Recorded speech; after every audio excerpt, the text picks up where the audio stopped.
benvinguts a Palau Macaya, que és seu del Centre UNESCO en Ciències Humanes i Socials.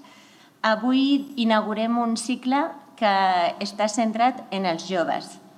Dono la benvinguda a Mar Manrique, que ha estat la directora científica d'aquest cicle. I ella és periodista, editora de la newsletter Fleet Street i també és copresentadora del podcast What If. Li dono la paraula perquè us presenti als ponents i us expliqui una mica este cicle de 3 sessions. Gràcies. Genial, pues muchas gracias, Mónica, porque me iba a presentar yo, pero ya me ha presentado ella, así que estupendo.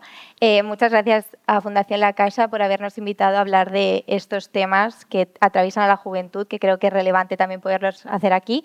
Y gracias también a vosotros por haber venido hoy a escucharnos. Espero que las conclusiones que saquemos sean interesantes.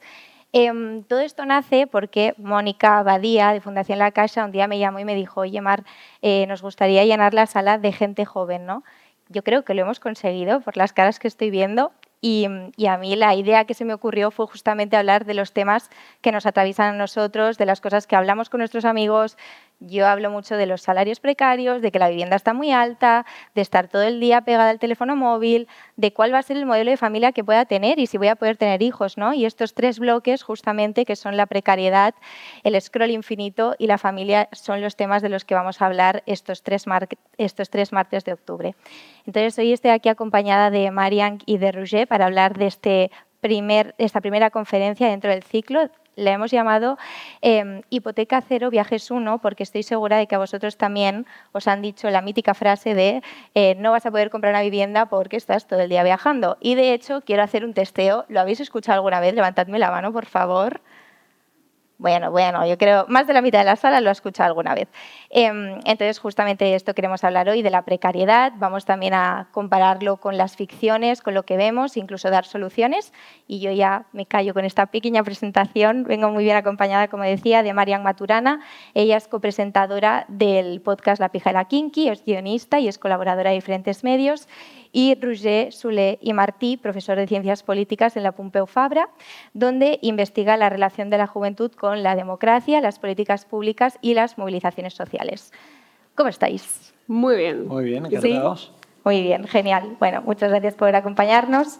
Primera pregunta, porque a ver si vosotros también estáis de acuerdo con nosotros. Yo creo que el concepto de precariedad ahora mismo está un poco manoseado porque vemos que la gente dice que es precaria, pero viene de bocas muy distintas, ¿no? Y puede ser un estudiante que tiene que trabajar para poderse pagar los estudios, puede ser un creador de contenido, puede ser alguien que paga un alquiler muy alto. Entonces, primera pregunta, ¿qué es para vosotros la precariedad? ¿Creéis que es un concepto que se está estirando demasiado? Bueno, pues disparo, ¿no? Sí. A ver, digamos, los conceptos que utilizamos socialmente es normal que sean polisémicos, ¿no? Y muchas veces pues entendemos distintas cosas con un mismo concepto, ¿no? El concepto de precariedad, en un sentido muy estricto, se ha asociado mucho a lo laboral, ¿eh? Y, de hecho, digamos, la sociología del trabajo lo que hace es definir lo precario como unas condiciones determinadas, objetivas del mercado laboral, ¿no? Un empleo precario pues, es un empleo pues, temporal, parcial, con unas determinadas condiciones, ¿no? Sin embargo, el uso del concepto, como tú bien dices, ¿no? se ha extendido, ¿no? Y contiene, y de hecho, digamos, ya Bourdieu utiliza este concepto de précarité, ¿no? en francés, para señalar no solo los aspectos objetivos, digamos, centrados exclusivamente en un ámbito laboral, sino también aspectos más relacionados con lo subjetivo, con la percepción, con las vivencias, ¿no? Y yo, digamos, desde mi punto de vista, esto enriquece el concepto porque, digamos, en una sociedad donde hay una diversidad de condiciones tan grandes, es más rico, ¿no? Introducir este elemento más subjetivo, ¿no? Pensar, por ejemplo, tú decías, ¿no? Desde un punto de vista estrictamente laboral, un estudiante que trabaja los fines de semana, pero que tiene una vida cómoda, digamos, porque vive con su familia, está en una edad donde no pretende ir más allá, sino que su trabajo precario, pues acompaña sus estudios, que es su actividad principal. no está en una situación de precariedad como puede estar otra persona que, aunque tenga un trabajo, digamos, a tiempo completo, pues quizá no llega a final de mes porque tiene problemas relacionados con la vivienda, etcétera, ¿no? Aunque sea subjetivo, porque también me parece interesante, ¿creéis que hay elementos comunes como un ABC de la precariedad? Yo es que el tema de la precariedad, como la vivo no tanto, bueno, primero, no la llevo tanto. Segundo, no la llevo tanto desde un concepto tan teórico como el tuyo, sino más... o sea, mi acercamiento a la precariedad ha sido totalmente subjetivo y yo siento que también nace mucho de esta comparativa de la generación anterior, que este sentimiento que crea el ser la primera generación en mucho tiempo que vive peor que la anterior. O sea, el futuro que se planteaba para nuestros padres había esperanza. En el futuro que nosotros nos comemos es como un poco una condena, ¿no? Es casi una amenaza todavía nos queda futuro. O sea, suena como amenazante, no hay ese esperanzador. Entonces creo que esa precariedad nace también, el sentimiento, no el concepto, nace un poco de ese malestar que nos lleva a pensar que no hay futuro. Y por eso creo que somos una generación con la cabeza más gacha respecto a las alternativas y a las perspectivas de futuro. Decías que somos una generación eso con la cabeza más gacha. Hay una cosa interesante también que hacéis vosotros en el podcast, y luego Roger, si quieres recuperar esos elementos comunes también lo vemos, pero en el podcast vosotros como fijáis dos arquetipos muy definidos, ¿no? Que es la pija y la kinky, o sea, la pija pues una pija y la kinky una persona más macarra, ¿no? Y también surge la pregunta de que con que el concepto se ha estirado tanto y es tan subjetivo y se puede tener esa sensación, como decías, ¿no? De que vivimos peor que las generaciones anteriores, tanto pija como kinky pueden estar frente a la precariedad y pueden vivirla. Por supuesto. O sea, sobre todo el tema del concepto de pijo creo que tiene una parte fundamentalmente aspiracional. Ser pijo no está entramado con ser rico, sino con aspirar a un ritmo, a un estilo de vida superior.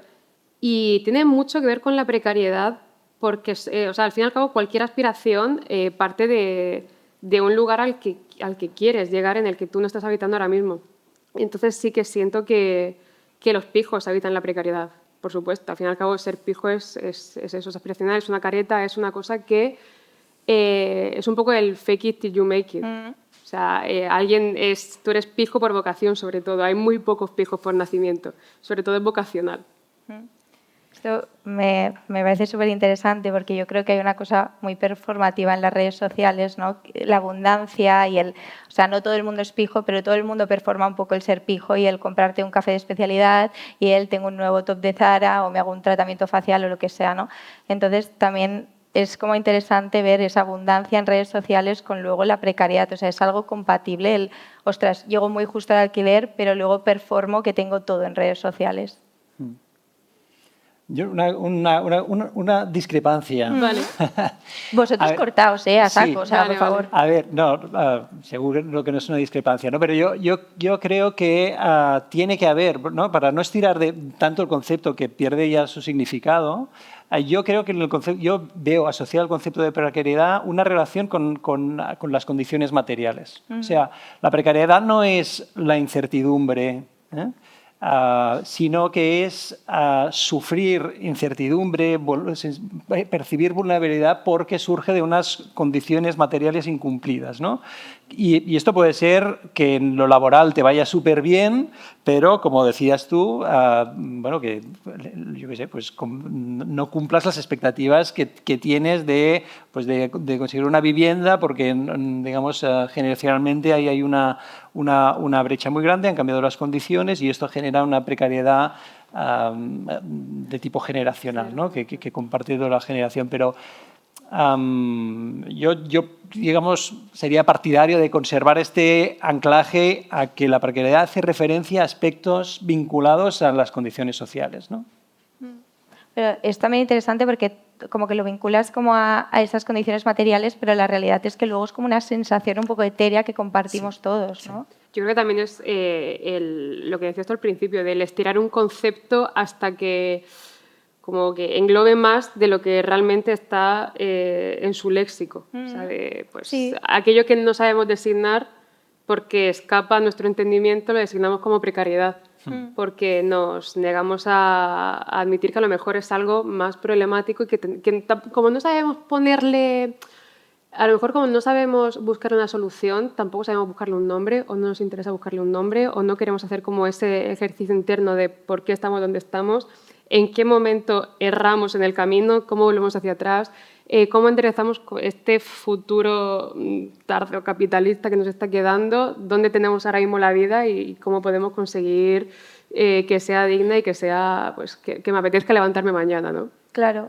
Volviendo también a lo que comentabas, vinculando mucho esa precariedad a las condiciones materiales, y volviendo a la pregunta que hacía, ¿cómo puede ser cómo se come un poco oye, performo y muestro que tengo tantas cosas, pero luego puede que llegue muy justo a final de mes?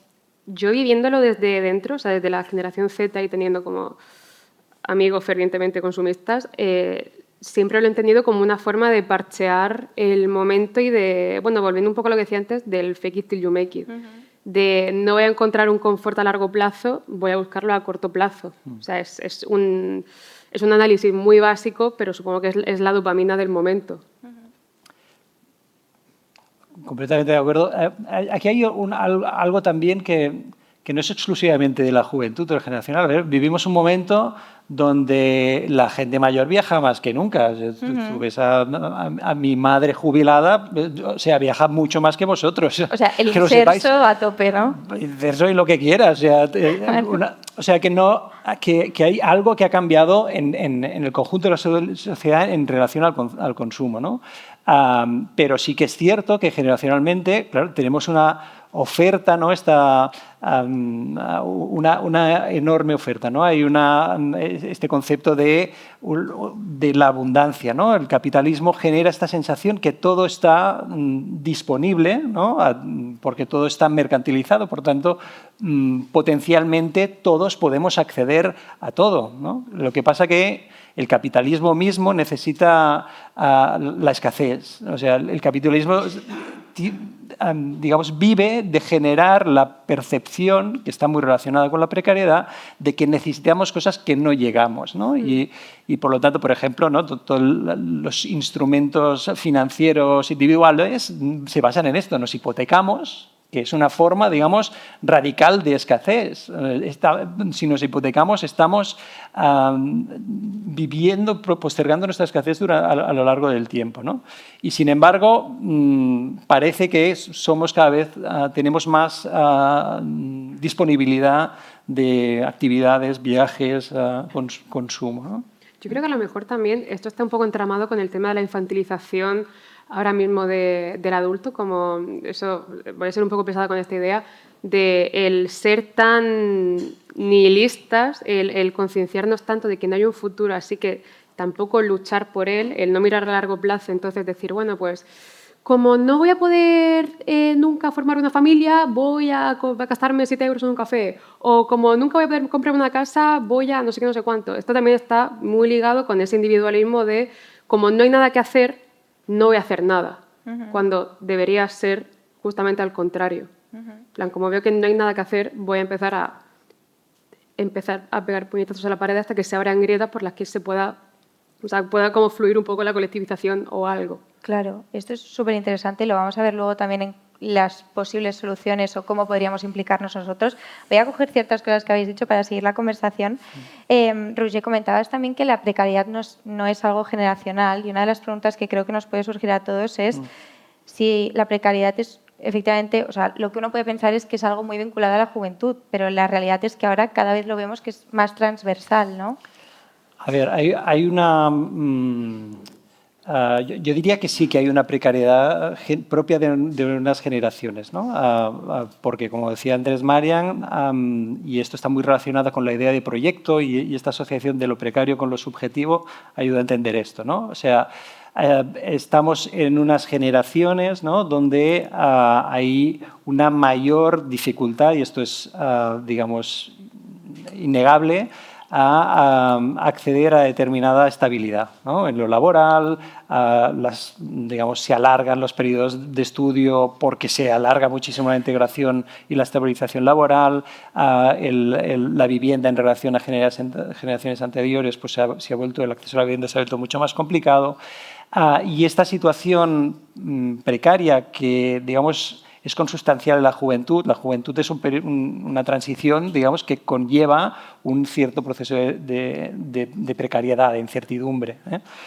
Pero esto se ha consolidado, ¿no? Y hay quien habla de que somos forever young, pero en términos de precariedad, no en términos malo, biológicos, ¿no? Porque estamos de una forma casi permanente en situaciones de precariedad, ¿no? De inestabilidad laboral, de dificultad al acceso a la vivienda, etcétera.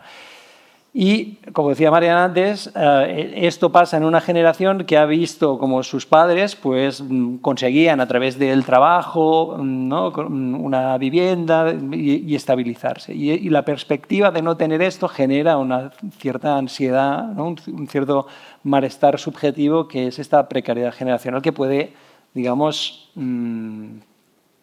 menoscabar la idea de un proyecto, ¿no? y hacer digamos, y desarrollar este tipo de actitudes como más presentistas, más de, oye, pues si no puedo destinar mi vida a generar un proyecto, digamos, a largo plazo, pues vivo el presente. Es una reacción, digamos, muy lógica. Sí. Quería justo recuperar esto, ¿no? El nihilismo y las actitudes más presentistas. A mí hay un anuncio que me da muchísima rabia, que no me acuerdo ahora de la marca, así que mejor no la digo, pero era el de una ginebra, creo, que decía, sí. Llegamos tan tarde que bailamos y no hacemos nada más que bailar y emborracharnos y tal. Y es como, es que no es cierto. O sea, la gente de mis amigas no... O sea, también están... O sea, somos presentistas, pero también estamos con la mirada a futuro de a ver si puedo ahorrar para comprarme una casa o lo que sea, ¿no? Entonces, no sé si querías añadir algo respecto a eso. No, que es justamente la pregunta que hacías al principio de ¿puede un pijo ser precario? Un pijo está deseando fingir que es precario. Ya. O sea, el ventiladorcito así como qué calor hace, ¿no? Sí. Y ahí súper escacharrado en verano, Sí, funciona sí. súper bien. Pero lo que quería preguntar es, con estos mensajes del llegamos tan tarde o el no ahorran o no vamos a poder tener una familia tal, ¿cuánto hay de mito y cuánto hay de realidad? Porque lo que yo veo en mi entorno no es tan presentista como nos quiere vender los anuncios o el discurso social. también es que siento que toda este discurso, es muy mainstream, muy ligado a la televisión, al audiovisual, todo esto, siento que está tan orientado a grandes ciudades y el mundo es tampoco una grande ciudad, aunque fingamos que sí. Entonces, claro, yo soy de Cartagena, tengo amigas en Cartagena y no han caído en esa mentalidad. Están igual que todos, o sea, están también jodidas, pero no lo llevan de como ese orgullo de como no, lo que decía antes, de como no tenemos nada, no vamos a hacer nada, sino es una cosa a lo mejor, no sé, socialmente más aceptada y de intentar tirar el carro, pero no esa cosa de wow, somos forever young, o sea, vamos a estar aquí siempre, llegamos tan tarde, vamos a hacer de esto nuestra personalidad. O sea, creo que es una cosa tan vaga, tan poco interesante, tan fuera de vanguardia y que nos va a dejar en el mismo estanque, no sé, es agua estancada. No hay nada que me interese a mí en ese discurso. Algo...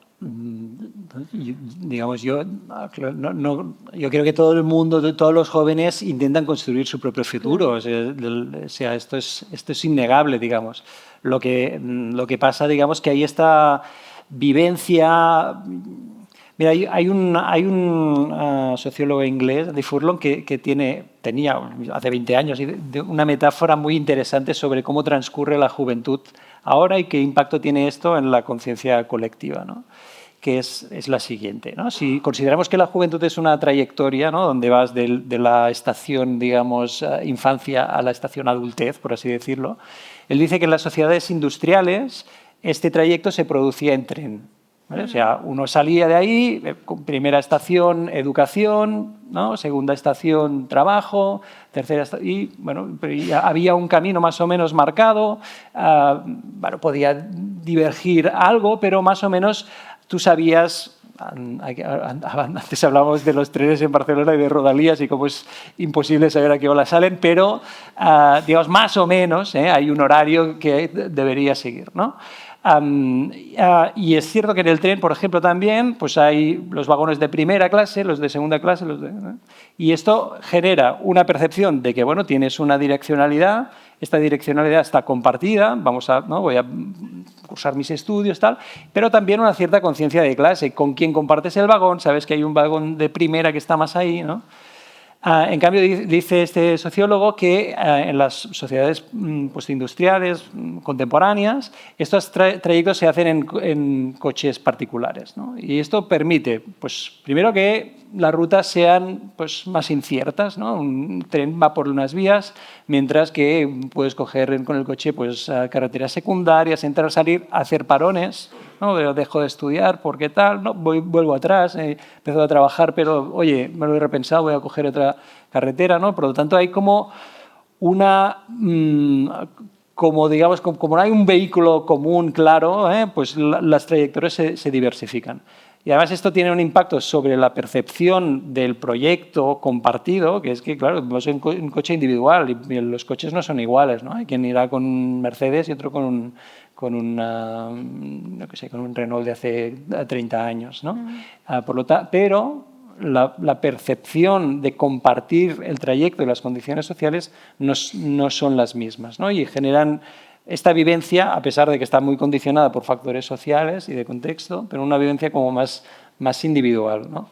Y esto yo creo que explica algo, digamos, de cómo se vive este proceso, digamos, ¿no? De la dificultad de construir proyectos conjuntos a nivel subjetivo, ¿no? Hay una cosa que también me estaba acordando que comentamos también cuando estábamos preparando esta charla, y es que, Marian, tú ahora decías que los fijos performan como el no serlo, pero tal vez también a veces se da como la visión contraria, y no sé si aquí puede tener cabida el tema del desclasamiento. Sí, justamente lo estaba pensando cuando has dicho lo de los coches. Somos una generación, bueno, ya es que no voy a hablar de generaciones, somos ahora mismo un planeta. En el primer mundo creo que tenemos un grave problema a la hora de reconocer nuestra clase social. O sea, hay como un desclasamiento. Estamos completamente fuera de onda de dónde tenemos puestos los pies. En España hay muchísima gente en el umbral de la pobreza que nunca se reconocería en el umbral de la pobreza.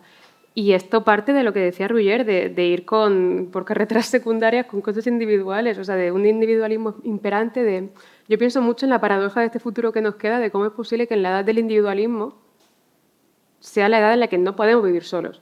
O sea, es como una continua paradoja de dónde está... O sea, quien más defiende a los ricos es quien menos tiene. Es una cosa que a mí me apasiona. O sea, puede salir una noticia de que la cantante de turno tiene 20 edificios a su nombre y los alquila a cantidades estratosféricas, y habrá alguien con una beca que dirá ¡se lo merece! Porque estuvo 10 semanas en el top 50 de Spotify. Y como, tío, ¿pero qué cojones eres?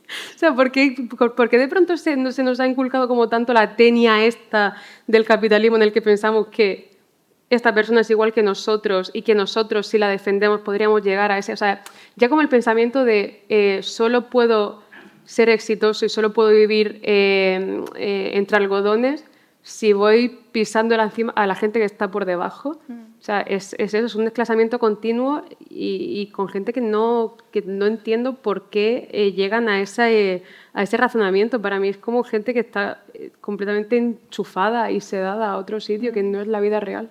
O sea, esta aspiracionalidad me lleva también a pensar, es un poco fuera de tema, pero como que creo que ahora mismo todo el mundo actúa como si fuera un creador de contenido, ¿no? Y si alguien que tiene muchos seguidores de repente llora, pues tú también puedes llorar en las redes sociales y esas cosas, ¿no? También creo que hay una pregunta interesante también a responder, que es si los influencers pueden ser precarios, porque lo que vemos nosotros es que los influencers tienen una vida de la leche.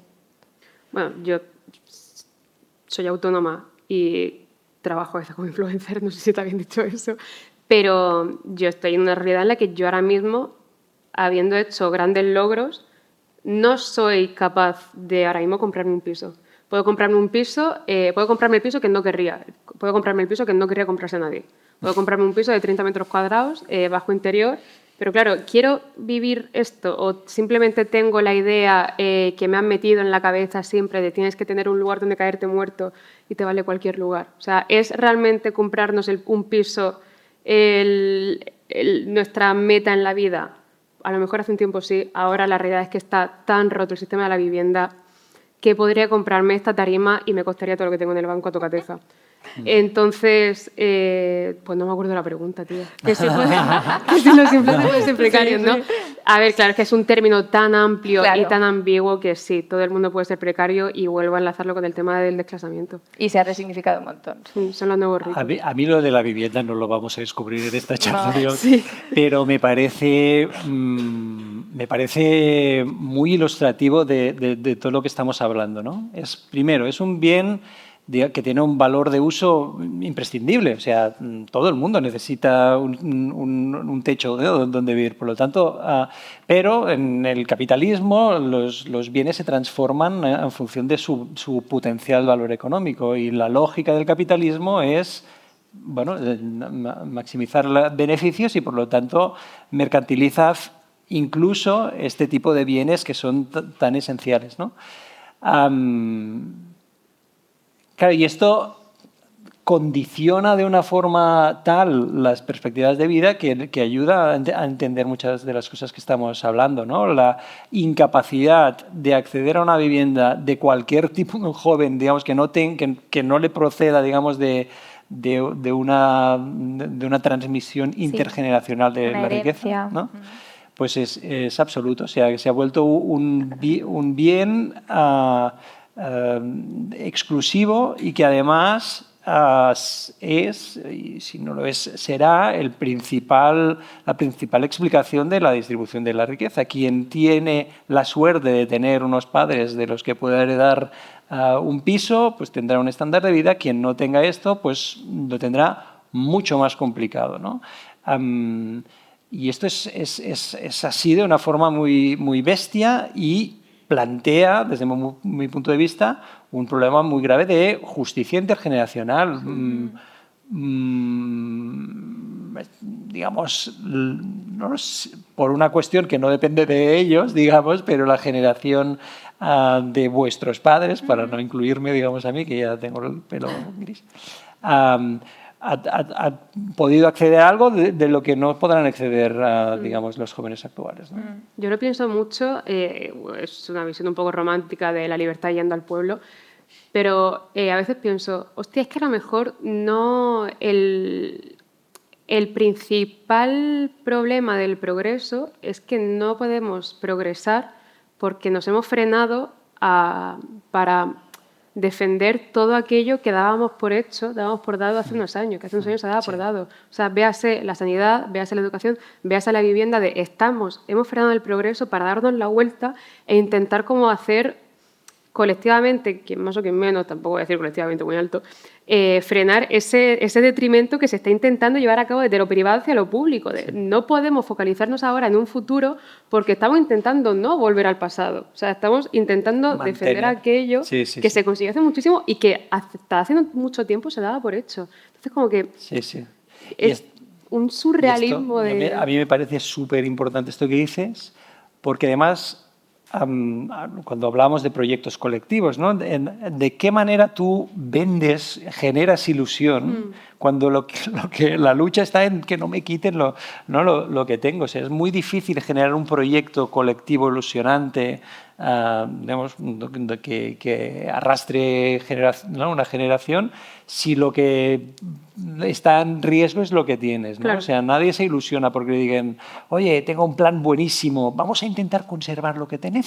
Claro, sí. Porque la cosa está muy mala, ¿no? ¿No? Y en cambio, digamos, durante generaciones, el estado del bienestar, la democracia, el crecimiento económico, a veces ficticio, ha generado ilusiones de prosperar, ¿no? Claro. Cuando esto no se para y el proyecto es, oye, defendamos por favor el valor de la vivienda porque no vemos que se nos está yendo de las manos, esto, claro, es muy difícil generar ilusión. Esto creo, digamos, que digamos, políticamente acaba facilitando que aparezcan alternativas nihilistas, digamos. Claro. ¿No? Y yo creo que eso... Ay, perdón. No. Yo creo que eso es lo que fomenta la huida hacia adelante. los cursos empresariales, el quieres hacerte rico en 20 días, pues toda esta magufada de... Claro, de como lo colectivo ya se está desmoronando, tío, tú céntrate en montar una startup, que es donde vas a encontrar el dinero de otros. O sea, que un poco la situación y esa precariedad de la Oye, qué situación pesimistas, actual... ¿no? Ya, bueno, pero A ver, luego... Mar, cambia Sí, un poco. sí. No, pero me quedo... O sea, ya que habléis de ello, vamos un poco... Que lo que estáis comentando es que es muy difícil y con ese individualismo que, Marian, que has dicho, yo creo que nos hemos quedado todos. Esta idea de que defendemos el individualismo en un momento en el que nadie puede vivir solo es como que te vuela la cabeza, es que es penoso, ¿no? Pero bueno, que al final lo comunitario se está erosionando un poco porque estamos con esa mirada individual y esos cursos de autoayuda para ser tu propio CEO y demás. Es bastante complicado, pero vemos entonces que impacta toda esa situación negativamente a lo colectivo y a lo comunitario. Sí. Yo me estoy dando con una cara de voy a cambiar de tema y me lo voy a llevar a un lado un poquito más cultural y luego volvemos con esto. Sí. Vale. No te preocupes. También hay una cosa interesante, creo, de la precariedad, que es el marco cultural bajo el que la podemos ver, ¿no? Y este verano, por ejemplo, Marian ha estado revisitando la serie de Girls, que para quien no la conozca, pues son 4 chicas que viven en Nueva York. Encima, la protagonista Hannah Horvath empieza el primer episodio como que sus padres le cortan el grifo, ella quiere ser aspirante a escritora, le dicen, hija mía, no vales para nada, te corto el grifo y ya está, ¿no? Entonces, me parece también muy interesante el hacer la comparativa de esa precariedad, de cómo se vive la precariedad en Nueva York, en Manhattan, con un piso compartido con tu amiga, a cómo la vivimos en el Eixample o en Lavapiés o donde sea, ¿no? Sí, yo creo que es igual en todas partes. O sea, en todas partes se come una persona de 26 años una lata de atún de pie mirando al infinito. Pero a mí hay una frase que me gusta mucho de Girls y creo que es un reflejo de cómo nos comportamos, de cómo intentamos meter un poquito la patita y de no, incluso como de no ser desagradables con un sistema que nos jode, que ella en cierto momento dice, lo siento mucho, no voy a poder seguir trabajando gratis para ti porque ahora mismo no me viene bien. Y es como es que es verdad, tío, es que yo haría lo mismo, yo como que diría, pero en otro momento a lo mejor, si me toca la lotería, volveré, porque no sé no trabajar, no sé no hacer cosas. Y creo que eso es como creo que además lo dice como en el primer episodio, ya es la pátina por la cual se define todo esta actitud. Otra cosa también que pasa, que creo que nos pasa a todos, yo por ejemplo viendo citas, creo que fue la última vez que recuerdo ver un escenario, un pisazo con muchísima luz, que de repente era alguien que tenía un trabajo súper normal y era como, a ver, yo entiendo que esto sea ficción, pero me molesta mucho que este no sea el reflejo de la realidad, ¿no? Sí. O sea, ¿qué hacemos con eso? Esto es muy gracioso porque, claro, se ha convertido ya como en una cosa en la que todo el mundo se fija cuando ve una serie de tú no puedes. Tú no puedes, no puedes tener este piso. Pero claro, luego te das cuenta de que es una cosa puramente logística, que es que cuando no les cabe el tiro de cámara. Si es un piso pequeño, si es un piso, el piso que realmente tendría ese personaje, a la hora de producir la serie nunca podrían hacerla, porque no da el tiro de cámara. A mí esto me pasó cuando a mi podcast vino Rosalía, que dijimos, hostia, tío, vamos a hacerlo, vamos a poner una cámara de verdad, ya está bien de grabar con el iPhone en posición horizontal. Y fuimos a montar el trípode y dije, hay que ponerlo en la ventana. No nos cabe Rosalía, ¿no? No nos cabe, tenemos que... O el trípode o Rosalía sujeta la cámara, tío. Y esto pasa en otras grandes producciones, claro. Sí. Pero me hace mucha gracia cómo de pronto se ha convertido en un ser mitológico de la ficción, ¿no? El piso que nadie podría tener realmente. Y es una cosa en la que, si ponemos una serie, nos fijamos automáticamente. Porque yo creo que también lo que nos pasa con las ficciones o con cualquier cosa cultural es que tú te intentas reflejar en ellas. Yo me acuerdo, y os lo contaba a vosotros, yo no sé si tendréis en la cabeza una portada de The New Yorker, que es una chica con aros y un moño monísima mirando un ordenador. Tiene la habitación llena de mierda, un síndrome de Diógenes gigante, todo por el suelo, los chetos por el suelo, pero estaba tomándose un cóctel delante de su ordenador y pensé, chica, qué glamour, yo quiero ser esta persona, ¿no? Y luego lo miré otra vez y digo, pero tía, tú estás tonta, tú no aspiras a esto, ¿no? Entonces, es como que reflejamos, o sea, como que todo el rato buscamos reflejarnos en cosas que luego no representan, ¿no? O sea, Girls, pobrecita, claro. Hannah Horvath, ¿quién quiere ser ella? Nadie. Sí, sí, sí, totalmente. Esto es como cuando empiezas yo cursé Bellas Artes, como cuando empiezas a cursar Bellas Artes y piensas, hostia, ojalá fuese un adicto a la morfina borracho en Francia a finales del 1890. Claro. Pero claro, es que creo que hay que vivir un poco de los fenotipos nocivos cuando tienes 19 años. Luego se te pasa la tontería y te das cuenta de que si tienes muchas botellas de agua vacías en la habitación, posiblemente porque tengas depresión, no porque seas muy glamurosa. O porque bebes mucho y es un gran logro. Eso es verdad, eso es Luego muy pasas al importante. autocuidado, eso Sí, está sí, genial. sí. Uno a uno. Claro, claro. A ver, Facetas. yo diría que, bueno, como la sociedad del espectáculo juega un juego en todo esto, en la generación de expectativas, etcétera, ¿no? De hecho, que de algún modo en este marco, ¿no?, donde estamos, el capitalismo, la sociedad del espectáculo vende experiencias, vende vivencias, vende aspiraciones, ¿no?, de este tipo. Y esto las ficciones juegan mucho con esto, ¿no? Y estas sensaciones de intentar identificarse, etcétera. Totalmente. Forma parte de esta percepción, de este querer, ¿no?, y llegar a puntos ¿no?, de generar escasez propia en lo necesario para llegar a lo que hablábamos antes. Sí, y eso encima se ha amplificado, porque antes lo veíamos solo en las series, pero es que ahora lo veíamos en todos lados y todo el rato te comparas, ¿no? Voy a pasar un momento a una cosita que quiero, Roger, que comentes, porque tú has escrito un artículo que se llama La sensación de la precariedad afecta a la salud mental de los jóvenes para el Observatorio Social, y quiero que nos expliques, a ver, queda un poco claro que afecta negativamente, ¿no? No es una obviedad, pero a ver si podemos ahondar un poquito si hay algún dato, alguna cosa que quieras reseñar.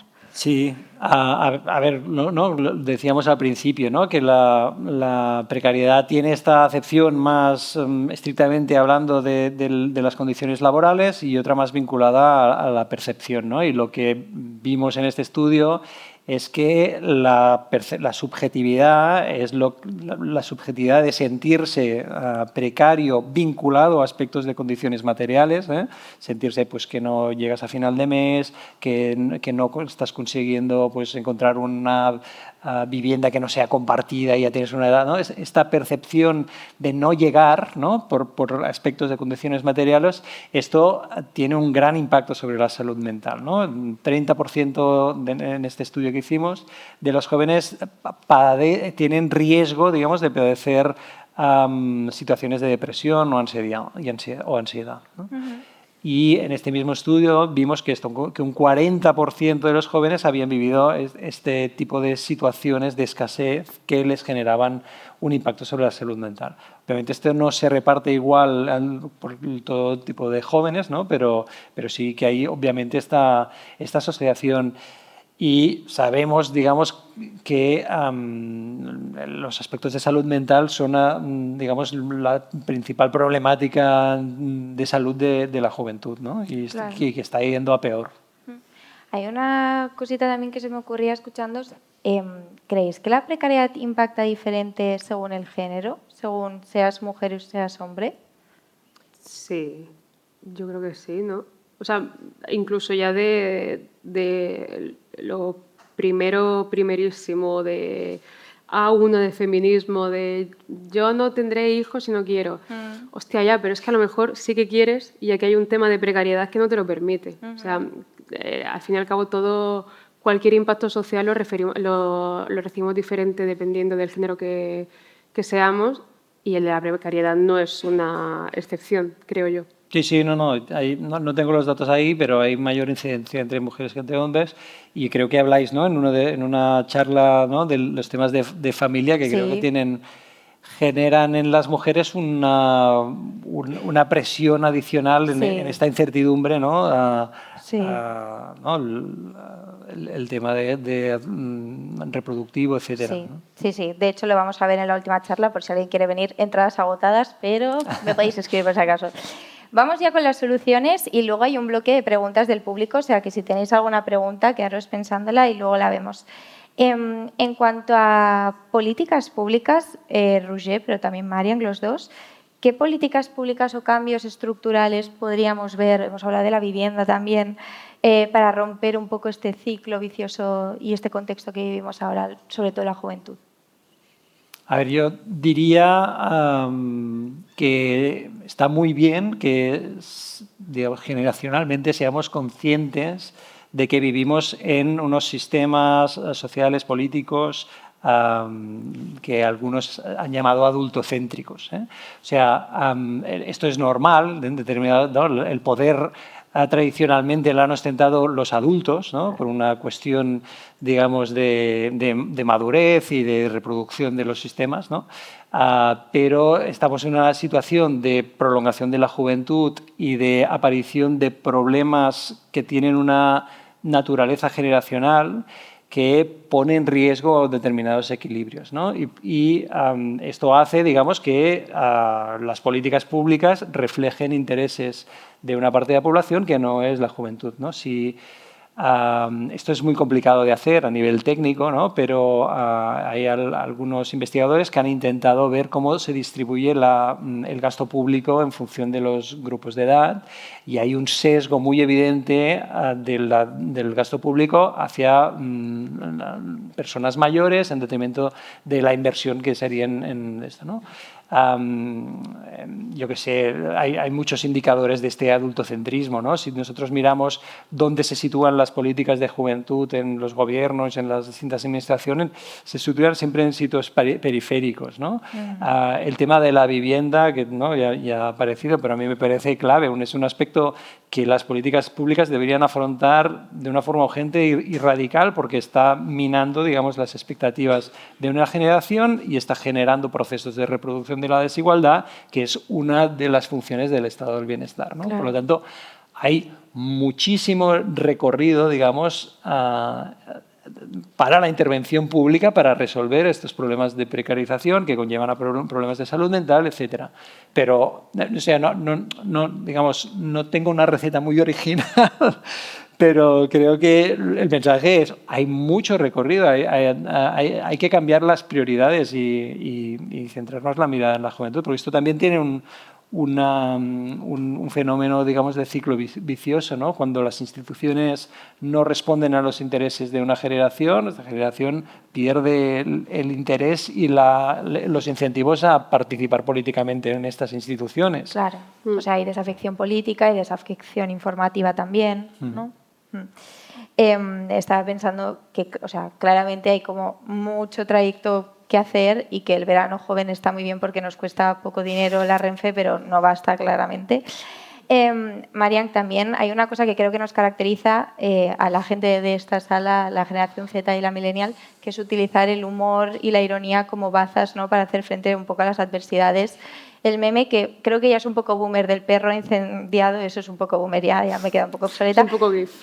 Lo siento, sí, pero podríamos pensar otros. ¿Es una forma de resistencia ante esta precariedad? ¿Es algo que nos sirve? ¿Es válido? Yo creo que es una forma de suavizar el camino, pero no de crear el camino. O sea, no podemos pensar que la solución está ahí, porque creo que nos retrotrae un poco a lo que comentaba antes del nihilismo, de, bueno, pues como no hay solución, vamos a hacer risa de esto. O sea, creo que el humor tiene que estar presente en el camino A, pero nunca va a ser el camino A. Y eso hay que tenerlo en mente. Y creo que lo vemos todos cuando los partidos políticos, las primeras fuerzas, suben TikToks o hacen coñas o, no sé, como que es también una infantilización de ciertos temas que no deberían tratarse así porque crean una desafección política y al final la bola se hace más grande y no te ves identificado por nada.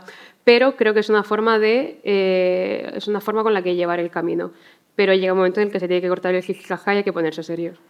Es verdad, o sea, yo creo que ha habido un cierto despertar en esto, porque ahora lo que decías de que es verdad que los políticos de repente, pues Sánchez y Feijóo, los dos están en TikTok, ¿no? Y Claro. es como cuando el meme está en una comunidad de internet de 12 personas es divertido, pero cuando llega a las marcas deja de serlo, es como, Sí. guau, se ha quedado súper. Entonces lo mismo supongo también con estas cosas.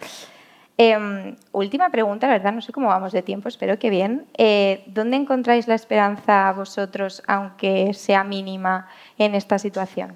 Yo en charlas como estas, y que creo que, bueno, podemos pensar que no hay futuro porque la historia es circular, entonces es una cosa que va continuamente repitiéndose y tal, y los malos momentos de la historia han precedido momentos buenos y viceversa, o sea, tampoco es una cosa de confiarnos. Pero yo veo el futuro o la esperanza en charlas como esta, en que la gente, yo siento que sí que está despertando cada vez más, que tiene conciencia de colectivización, no toda la que yo querría, pero sí que hay un germen que espero que florezca y no sé, es que no queda otra que no pensar en la esperanza porque si no me tiraría a las vías de cualquier tren. Sí, sí, a mí también. A mí digamos, yo creo que la esperanza es fundamental, a pesar de que me sea un poco pesimistas en esto, pero yo creo que no hay que perder de vista que en todos los procesos emancipatorios, en todos los grandes cambios en la historia, quien ha liderado este cambio ha sido la juventud, ¿no? Hay una investigadora del Canadá que ha hecho una investigación de aquellas que me gustaría haber hecho a mí, que lo leo y pienso, ¡oh, qué bueno! Donde analiza a distintos movimientos sociales en el mundo. Analiza pues, en Hong Kong las movilizaciones del 21, en Chile el movimiento climático, Nuit debout en Francia, etcétera. Identifica en todos estos movimientos un mensaje, analiza, digamos, los banners, los eslóganes, etc.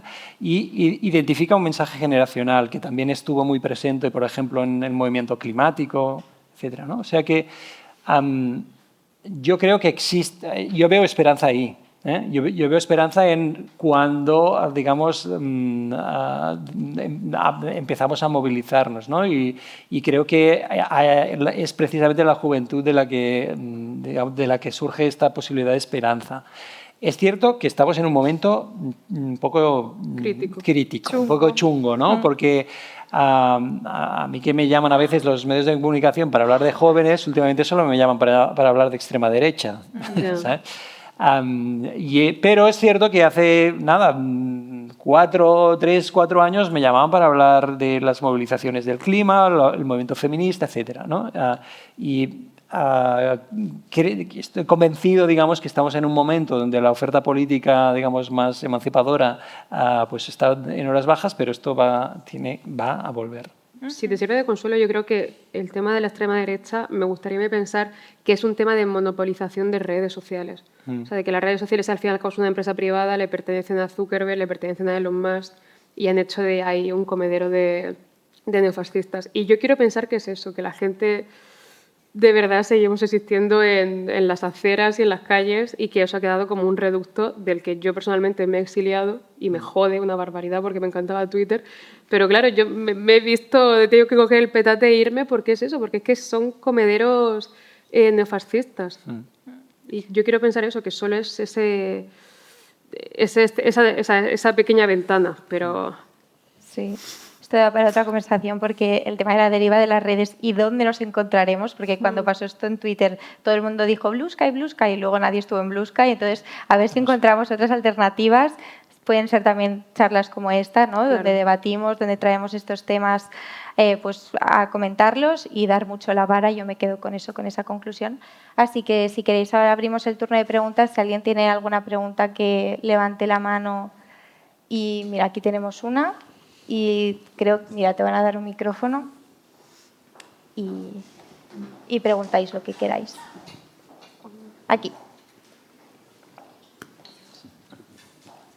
Que si crees que tiene algo que ver el hecho de que somos una primera generación que yo creo que tenemos ciertas libertades en el hecho de que podemos elegir un camino y creo que, por ejemplo, la generación de nuestros padres ya venían con una visión de vida en el que ya le decían, como por ejemplo lo del tren, tú estudias, trabajas, tienes hijos.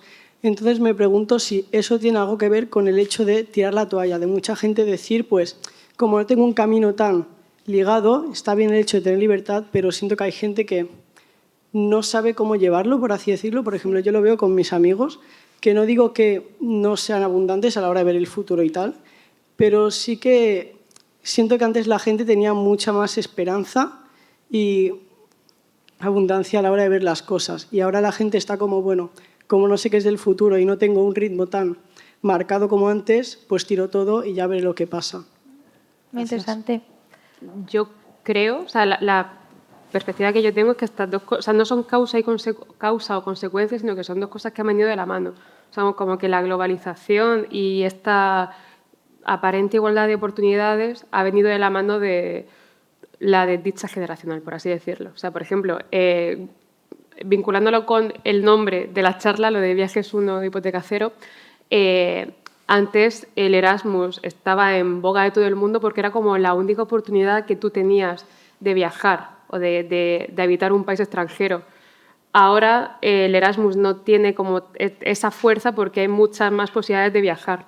O sea, siento que es una cosa eso que ha ido, o sea, son líneas paralelas, como que han ido progresando a la vez, pero no son tanto causa o consecuencia. Sí, hay mucha esta sensación, ¿no?, de que ahora hay más capacidad de elección por parte de las nuevas generaciones, pero también digamos, es una aparente contradicción, ¿no? Hay como más capacidad de elección, pero menos proyecto, ¿no? Podemos elegir cosas que no sabemos dónde nos llevan, ¿no? Claro. Y esto, bueno, genera ansiedad, ¿no? Ya lo decían los existencialistas franceses, ¿no? Esta libertad individual de capacidad infinita de elección genera una gran angustia, ¿no? ¿Alguna pregunta más? Aquí tenemos una. Bueno, yo es más que nada una reflexión que me estaba viniendo a la cabeza cuando estábamos hablando del concepto de precariedad. Yo personalmente, y creo que lo comparto con la gente con la que me suelo encontrar, me siento como un poco, o sea, no traicionada, pero como que me siento mal si hablo del concepto de precariedad, porque sí, es verdad, no tenemos las opciones que tenía la generación de nuestros padres y tal, pero es que yo, por ejemplo, me miro y digo, es que no me puedo quejar porque miro a las otras, yo qué sé, a otra gente y digo, coño, pues no tienen nada, ¿no? O sea, tienen mucho menos que yo. Entonces, a veces me da como cierta rabia que gente que yo considero que tiene las mismas oportunidades que yo hablen de precariedad porque pienso, ¿sabes? No sé, tú, o sea, ¿sabes? Tendrías que estar hablando tú de precariedad, pero a la vez también nos comparamos con los de arriba y decimos, bueno, pues quizás sí, ¿no? Entonces, es como un poco, no sé, como esta dualidad de no saber si usarlo, si soy merecedora de este término o si me da vergüenza, ¿sabes? Usarlo porque miro a la otra gente y digo, ostras, pues ni tan mal, ¿no? Yo creo que eso es uno de los grandes trucos y de las grandes trampas del capitalismo, ¿no? De voy a crearte un aparente... O sea, no es que te vaya a crear un aparente estado de bienestar para que tú no te puedas quejar, sino que voy a crear pobreza para que tú mires abajo y te des cuenta o pienses lo bien que estás. O sea, creo que es un pensamiento que es inevitable no tener y que es un pensamiento intrusivo y que todos tenemos, pero es como que hay que hacerle frente a ese tipo de pensamiento para poder progresar, para poder llegar a un mundo que sea más habitable. O sea, no te estoy diciendo más disfrutable, te estoy diciendo más habitable. Y sí, o sea, esa es mi reflexión, porque además es un pensamiento que, lo que te decía, es intrusivo, lo tengo varias veces. Pero es engañoso, ¿eh? Es como la trampa del cierra el grifo mientras te estás lavando los dientes porque contaminan mucho. Y es como, ya, pero es que Zara está haciendo una camiseta con 1.800 litros de agua. O sea, es como poner el foco en ti como persona y no en la gente que de verdad corta el bacalao. Y es muy engañoso, tía, sal de ahí, es muy chungo. Piensa lo que quieras, ¿no? Sí. Muy bien. ¿Alguna pregunta más? Creo que no. Pues, mira, una más.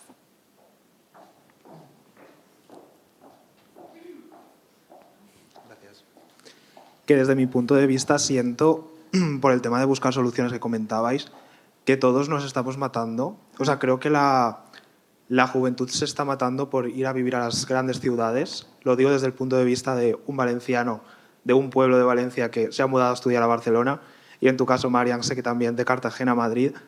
Siento que las políticas públicas deberían ir relacionadas con desarrollar partes de España que no lo están, desde el punto de vista también de vivir a 15 minutos del centro de Valencia, pero tardar hora y cuarto en llegar por no haber metro, no haber trenes, no haber sistema de transporte, o que la gente realmente busque vivir gracias a la conectividad que te permite de las grandes ciudades. O sea, siento que desde esa variante debería como relacionarse las políticas públicas, pero al mismo tiempo siempre se intenta como desarrollar más las grandes ciudades como Madrid, Barcelona, Valencia, Sevilla, porque al mismo tiempo es como las ciudades con más oportunidades. O sea, no sé si lo veis de la misma forma o qué tipo de soluciones veis desde el punto de vista a lo mejor de personas como con, bueno, más fama y, digamos, estudios que a lo mejor la mayoría de aquí, o sea, no tiene por qué, pero como ponentes. Sí, sí. Sí. La fama lo dice por mí. Lo dice por ti, Roger, seguro. Eres muy conocido en la universidad. Sí, pero yo en el tema de las ciudades, yo creo que Marian tiene algo que decir a esto, ¿no? Porque antes hablando... pero bueno. no, pero ya hay un tema digamos, de proceso natural de expulsión también de las ciudades. Las familias jóvenes no van a poder vivir en Barcelona si no se enfrenta el tema de la vivienda, ¿no? O sea que de algún modo, digamos, de una forma trágica yo diría, pero se está regulando esta, digamos, ocupación del espacio, ¿no? Aunque sigue habiendo, sin duda, ¿no?, espacios como territorios como muy abandonados, ¿no? Yo es que expropiaría las cosas. Entonces, pero sí, a ver, yo creo que ahora mismo las grandes ciudades se están convirtiendo tanto en un parque de atracciones que el propio crecimiento de la ciudad va a expulsar a la gente poco a poco. No sé a qué ámbito, porque no creo que vuelva el ámbito rural. Me gustaría pensar que no la están expulsando de Estado, o sea, que no se están yendo a otros países, aunque es un porcentaje que realmente sí que lo está haciendo. Y es que tienes razón, es que a mí también, o sea, sí que cuando eres pequeño, tienes 18 años, buscas la metrópolis, ¿no?, las luces, los edificios grandes, el metro incluso, pero llega un momento en el que dices, hostia, qué mal estoy, ¿eh? Vaya mierda, como que notas tus cervicales pesando más y más. Y no sé cuál es la solución, pero te la diré cuando la sepa. Muy bien. ¿Alguna pregunta más? Mira, una más. Yo es que no sé qué hora es. Yo voy tirando... 7:30. Las 7:30. Pues relacionado con la pregunta anterior, quiero decir la tuya. Creo que el concepto de quejarse comparándose con el de al lado es algo intrusivo, ya que tenemos la capacidad de decir algo como wow, puedo compararme con el de arriba. Pero viniendo de un pueblo que está prácticamente conectado a una gran ciudad como Barcelona, puedo decir, puedo compararme con el de al lado, porque me molesta tener una precariedad similar, ya que podemos buscar oportunidades similares o incluso iguales en las que tengamos la capacidad de buscar salidas que podamos compartir. O sea, es prácticamente una reflexión en la que he caído durante la charla, no sé. Sí, no iba a decir que está genial que salgan reflexiones justamente de aquí. Pues ahora ya, si hay alguna pregunta más, creo que no, pues ya ahora sí que lo damos por cerrado. Muchísimas gracias por haber venido. Yo creo que ha sido muy interesante, pero soy la moderadora, o sea que no lo sé, pero creo que ha quedado muy guay, así que gracias Roger y María por esta conversación. Muchas gracias a ti, Mar. Sí.